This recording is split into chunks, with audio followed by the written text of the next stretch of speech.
ಆದಿಚುಂಚನಗಿರಿಯಲ್ಲಿ ಐತಿಹಾಸಿಕ ಲೋಕಾರ್ಪಣೆ, ಶಿಡ್ಲಘಟ್ಟದಿಂದ ಹರಿದು ಬಂದ ಭಕ್ತ ಸಾಗರ. ನಮಸ್ಕಾರ ವೀಕ್ಷಕರೇ, ಗರುಡ ನ್ಯೂಸ್ಗೆ ಸ್ವಾಗತ. ನಾನು ನಿಮ್ಮ ನವೀನ್. ಇಂದಿನ ವಿಶೇಷ ಸುದ್ದಿಗೆ ಸ್ವಾಗತ. ಮಂಡ್ಯ ಜಿಲ್ಲೆಯ ಆದಿಚುಂಚನಗಿರಿ ಕ್ಷೇತ್ರದಲ್ಲಿ ಇಂದು ಐತಿಹಾಸಿಕ ಕ್ಷಣವೊಂದು ದಾಖಲಾಗುತ್ತಿದೆ.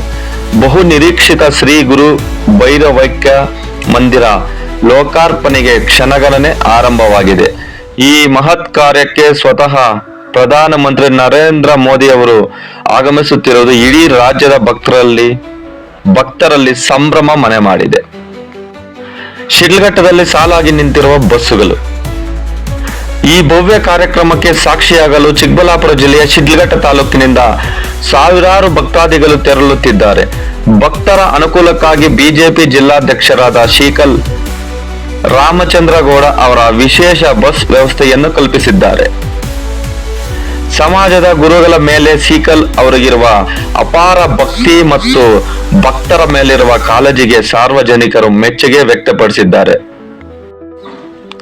ಒಟ್ಟಾರೆ ಒಂದು ಕಡೆ ದೇಶದ ಪ್ರಧಾನಿಗಳ ಆಗಮನ, ಮತ್ತೊಂದು ಕಡೆ ಸ್ಥಳೀಯ ನಾಯಕರ ಈ ಸೇವಾ ಮನೋಭಾವ ಇವೆಲ್ಲವೂ ಸೇರಿ ಶಿಡ್ಲಘಟ್ಟದ ಭಕ್ತರಲ್ಲಿ ಹಬ್ಬದ ವಾತಾವರಣ ಸೃಷ್ಟಿಸಿದೆ.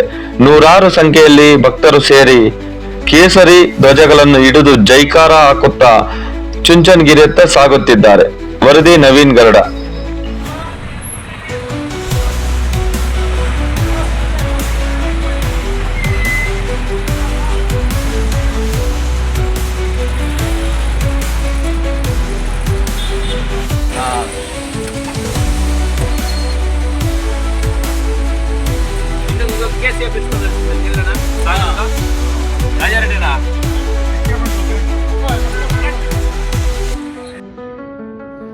ಎಲ್ರಿಗೂ ನಮಸ್ಕಾರ. ಇದೇ ತಿಂಗಳ 15ನೇ ತಾರೀಕು ಬುಧವಾರದ ದಿವಸ ಶ್ರೀ ಗುರು ಭೈರವಾಕ್ಯ ಮಂದಿರದ ಲೋಕಾರ್ಪಣಾ ಕಾರ್ಯಕ್ರಮ ಆದಿಚುಂಚನಗಿರಿಯಲ್ಲಿ ಶ್ರೀ ಶ್ರೀ ಶ್ರೀ ಬಾಲಗಂಗಾಧರನಾಥ ಸ್ವಾಮೀಜಿ ಅವರ ಆಶೀರ್ವಾದದೊಂದಿಗೆ ಹಾಗೂ ನಮ್ಮ ಶ್ರೀ ಶ್ರೀ ಶ್ರೀ ನಿರ್ಮಲಾನಂದ ಸ್ವಾಮೀಜಿಗಳ ಒಂದು ಆಶೀರ್ವಾದದೊಂದಿಗೆ ಈ ಒಂದು ಲೋಕಾರ್ಪಣಾ ಕಾರ್ಯಕ್ರಮವನ್ನು ನೆರವೇರಿಸಲಿದ್ದಾರೆ. ಈ ಒಂದು ಕಾರ್ಯಕ್ರಮದಲ್ಲಿ ಪಾಲ್ಗೊಳ್ಳಲು ಯಾರೆಲ್ಲ ಮಠದ ಭಕ್ತರು ನಿಶ್ಚಯ ಮಾಡಿದಿರಿ ಅವರನ್ನು ಕರೆದುಕೊಂಡು ಹೋಗತಕ್ಕಂಥ ಒಂದು ವ್ಯವಸ್ಥೆಯನ್ನು RCG ಫೌಂಡೇಶನ್ ವತಿಯಿಂದ ನಿಮ್ಮ ನೆಚ್ಚಿನ ನಾಯಕರು ಜಿಲ್ಲಾಧ್ಯಕ್ಷರು ಆಗಿರ್ತಕ್ಕಂತಹ ಸೀಕಲ್ ರಾಮಚಂದ್ರಗೌಡರು ಮಾಡಬೇಕು ಅಂತೇಳಿ ಶ್ರೀಗಳು ಸೂಚನೆಯನ್ನು ಕೊಟ್ಟಿರ್ತಾರೆ. ಅದರಂತೆ ಬಸ್ಸಿನ ವ್ಯವಸ್ಥೆ ಹಾಗೂ ಅಲ್ಲಿ ಉಳ್ಕೊಳ್ಳಿಕ್ಕೆ ವಸತಿ ವ್ಯವಸ್ಥೆ, ತಿಂಡಿ, ಊಟ ಎಲ್ಲ ವ್ಯವಸ್ಥೆಯನ್ನು ಸೀಕಲ್ ರಾಮಚಂದ್ರಗೌಡರು ಮಾಡಲಿದ್ದಾರೆ. ಯಾರೆಲ್ಲ ಈ ಒಂದು ಒಳ್ಳೆಯ ಕಾರ್ಯಕ್ರಮದಲ್ಲಿ ಪಾಲ್ಗೊಳ್ಳಬೇಕು, ಶ್ರೀಗಳ ಒಂದು ಆಶೀರ್ವಾದದಲ್ಲಿ ಹಾಗೂ ಅವರ ಭಕ್ತಿಯಲ್ಲಿ ವಿಲೀನವಾಗಬೇಕು ಅಂತಿದ್ದೀರಿ, ಅವರೆಲ್ಲರೂ ಸಹ ದಯಮಾಡಿ ನಿಮ್ಮ ಹೆಸರನ್ನು ಆಯಾ ಪಂಚಾಯಿತಿಯಲ್ಲಿ ಯಾರು ಜವಾಬ್ದಾರಿಯನ್ನು ಕೊಟ್ಟಿರ್ತೀವಿ ಅವರಲ್ಲಿ ನೋಂದಣಿ ಮಾಡಿಕೊಳ್ಬೇಕು. ಸೊ ಇಲ್ಲಿಂದ 14ನೇ ತಾರೀಕು ಮಧ್ಯಾಹ್ನ, ಮಂಗಳವಾರ ಮಧ್ಯಾಹ್ನ 2 ಗಂಟೆಗೆ ಹೊರಟು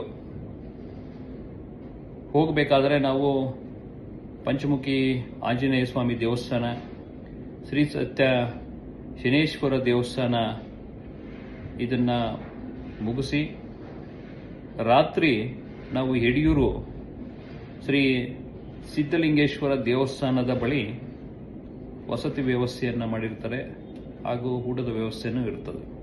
ಅಲ್ಲಿ ನಾವು ನೈಟ್ ಅಲ್ಲೇ ಉಳಿದು ಮಾರನೇ ದಿವಸ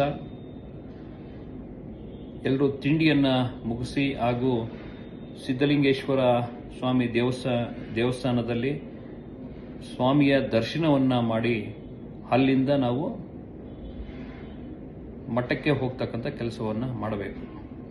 ಆದಿಚುಂಚನಗಿರಿಯಲ್ಲಿ ಈ ಒಂದು ಲೋಕಾರ್ಪಣಾ ಕಾರ್ಯಕ್ರಮದಲ್ಲಿ ನಮ್ಮ ನೆಚ್ಚಿನ ನಾಯಕರು ಹಾಗೂ ನಮ್ಮ ಪ್ರಧಾನಮಂತ್ರಿಗಳು ಆಗಿರ್ತಕ್ಕಂತಹ ನರೇಂದ್ರ ಮೋದಿಯವರು ಸಹ ಪಾಲ್ಗೊಳ್ತಾ ಇದ್ದಾರೆ. ನಮಗೆ ಇದೊಂದು ಸುವರ್ಣ ಅವಕಾಶ. ಆ ಒಂದು ಕಾರ್ಯಕ್ರಮದಲ್ಲೂ ಸಹ ನಾವು ಪಾಲ್ಗೊಂಡು ತದನಂತರ ಅವತ್ತು ಮಧ್ಯಾಹ್ನ ಈ ಕಾರ್ಯಕ್ರಮ ಮುಗಿದ ಮೇಲೆ ಅವತ್ತು ಮಧ್ಯಾಹ್ನ ಆದಿಚುಂಚನಗಿರಿಯಲ್ಲಿ ಕಾಲಭೈರವೇಶ್ವರನ ಒಂದು ದರ್ಶನವನ್ನು ಪಡೆದು ಊಟವನ್ನು ಮುಗಿಸಿ ಸರಿಯಾಗಿ 3:03 ನಾವು ಬಂದಿರತಕ್ಕಂಥ ಅದೇ ಬಸ್ನಲ್ಲಿ ಕೂತು ನಾವು ಶಿಡ್ಲಘಟ್ಟಕ್ಕೆ ಪ್ರಯಾಣವನ್ನು ಬಳಸ್ತಕ್ಕಂಥ ಕಾರ್ಯಕ್ರಮ ಇದೆ. ದಯಮಾಡಿ ಈ ಒಂದು ಸುವರ್ಣಾವಕಾಶವನ್ನು ಪ್ರತಿಯೊಬ್ಬರೂ ಸಹ ಇದರಲ್ಲಿ ಯಾವುದೇ ಪಕ್ಷ ಜಾತಿ ಭೇದವಿಲ್ಲ, ಪ್ರತಿಯೊಬ್ಬರಿಗೂ ಸ್ವಾಗತವನ್ನು ಕೋರ್ತಾ ಇದ್ದೀವಿ.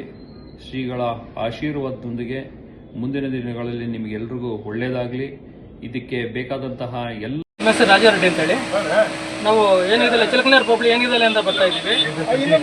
ಏನಿದೆಲ್ಲ ಪಂಚಾಯತಿ ಏನಿದೆಲ್ಲ ನಾವು ಈಗ ಆದಿಚುಂಚನಗಿರಿ ಮಹಾಸಂಸ್ಥಾನದ ಗುರುವೈಕ್ಯ ಮಂದಿರದ ಲೋಕಾರ್ಪಣೆ ಕಾರ್ಯಕ್ರಮ ನಾಳೆ ಬೆಳಗ್ಗೆ 11 ಗಂಟೆಗೆ ಪ್ರಾರಂಭವಾಗಲಿದೆ. ಈ ಕಾರ್ಯಕ್ರಮಕ್ಕೆ ನಾವು ಎಲ್ಲ ಹೊರಡ್ತಾ ಇದ್ದೀವಿ. ಇದಕ್ಕೆ ಮೊದಲೇ ಕೆಲವೊಂದು ಪ್ರವಾಸಿ ಸ್ಥಳಗಳನ್ನು ನಾವು ನೋಡಿಕೊಂಡು ರಾತ್ರಿ ಹಾಲ್ಟ್ ಆಗಿ ನಾಳೆ ಬೆಳಗ್ಗೆ ಅಲ್ಲಿ ಹೋಗೋರಿದ್ದೀವಿ. ಈಗ ಮೊದಲನೇದಾಗಿ ಯಾವ ದೇವಸ್ಥಾನ? ಪಂಚಮುಖಿ ಆಂಜನೇಯ ಸ್ವಾಮಿ ದೇವಸ್ಥಾನ ಬಿದನಕೆರೆ. ಆಮೇಲೆ ಇನ್ನೊಂದು ಅದೇ ಬಿದನಕೆರೆಯಲ್ಲಿ ಶನೇಶ್ವರ ದೇವಸ್ಥಾನ ಮುಗಿಸ್ಕೊಂಡು ಆಮೇಲೆ ನೆಕ್ಸ್ಟ್ ಹಾಲ್ಟ್ ಆಗ್ತದೆ. ಯಡಿಯೂರು ಸಿದ್ದಲಿಂಗೇಶ್ವರ ದೇವಸ್ಥಾನ ನೋಡ್ಕೊಂಡು ಅಲ್ಲಿ ಹಾಲ್ಟ್ ಆಗಿ ನಾಳೆ ಬೆಳಗ್ಗೆ ಮತ್ತೆ ಆದಿಚುಂಚನಗಿರಿ ಮಠಕ್ಕೆ ಅಲ್ಲಿ ಗೃಹೈಕ್ಯ ಮಂದಿರದ ಲೋಕಾರ್ಪಣೆ ಕಾರ್ಯಕ್ರಮಕ್ಕೆ ನಾವು ನೀವು ಎಷ್ಟು ಜನ ಹೋಗ್ತಾ ಇದ್ದೀರಾ? ನಿಮ್ಮ ಪಂಚಾಯತಿ ಪಂಚಾಯತ್ ಕಡೆಯಿಂದ ಎಷ್ಟು ಜನ ಹೋಗ್ತಾ ಇದ್ದೀರಾ? ನಾವು ಈ ಬಸ್ಸಲ್ಲಿ 5 ಜನ ಇದ್ದೀವಿ. ಎಷ್ಟು ಬಸ್ ಹೋಗ್ತಾ ಇರೋದು? 2 ಬಸ್. ಪಂಚಾಯತ್ 2 ಬಸ್ ಫುಲ್ ಆಗಿದೆ. ಅಲ್ಲ 50 ಜನ, ಇಲ್ಲ 50 ಜನ. ಆ ಬಸ್ ಫುಲ್ ಹೋಗ್ತಾ ಇದೆ. ಈಗ ಆದಿಚುಂಚನಗಿರಿನಲ್ಲಿ ಗುರು ಭೈರವೈಕ್ಯ ಕಾರ್ಯಕ್ರಮ ಲೋಕಾರ್ಪಣೆ ಕಾರ್ಯಕ್ರಮಕ್ಕೆ ಯಾರು ಮುಖ್ಯ ಅತಿಥಿಗಳು? ಗುರುವೈಕ್ಯ ಪ್ರಧಾನಮಂತ್ರಿಯವರು ಬರ್ಬೋದಲ್ಲ, ಕನ್ಫರ್ಮ್ ಆಗಿ ಹೇಳಿ. ಕನ್ಫರ್ಮ್ ಬರ್ತಾರೆ.